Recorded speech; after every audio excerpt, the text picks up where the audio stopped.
राष्ट्रीय राजपूत करनी सेना के अध्यक्ष सुखदेव सिंह गोगामेडी की गोलियों से भूनकर हत्या कर दी गई। घर में घुसकर बदमाशों ने उनको गोली मारी। सीसीटीवी फुटेज जब इसका सामने आया तो उसे देखकर हर कोई दहल गया। हर किसी के मन में बस इस बात को जानने का कहीं ना कहीं एक इंटरेस्ट जागा कि क्यों गोगामेडी की आखिरकार हत्या कर दी गई।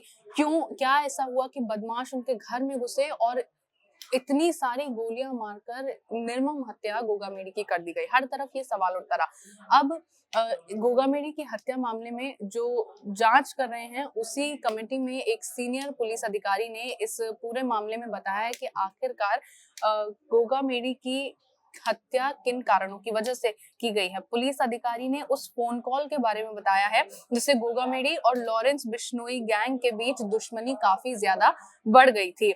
दरअसल करनी सेना के चीफ सुखदेव सिंह गोगामेडी और लॉरेंस बिश्नोई गैंग में पुरानी अदावत अब सामने आई है। लॉरेंस गैंग को ये शक था कि गोगामेडी उनके दुश्मनों के साथ मिले हुए हैं, उनका साथ दे रहे हैं।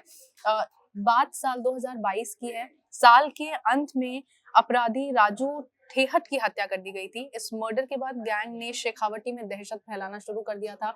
वहां के लोगों से फिरौती मांगने की शुरुआत उन्होंने कर दी थी और ये सारा काम गैंग का गुर्गा रोहित गोदारा करता था। रोहित गोदारा वही शख्स है जिसने इस पूरे हत्याकांड की जिम्मेदारी ली है और बकायदा ट्वीट कर इस पूरे मामले की उसने जिम्मेदारी ली थी। शेखावटी में कई व्यापारी थे जिनसे ये गैंग वसूली करने लगा था, लेकिन वो व्यापारी गोगामेडी के काफी ज्यादा करीबी थे। ऐसे में करनी सेना के चीफ उन व्यापारियों के समर्थन में आ गए। उसी दरमियान एक बिजनेसमैन के पास गैंग की ओर से व्हाट्सएप पर एक वॉइस नोट आया।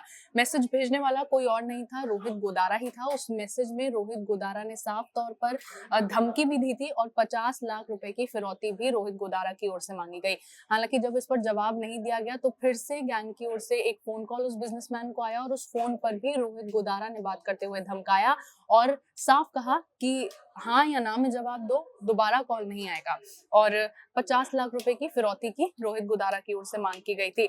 इस फिरौती वाले कॉल के बाद सुखदेव सिंह गोगामेडी ने उस बिजनेसमैन का साथ दिया और फिरौती देने से साफ इनकार कर दिया।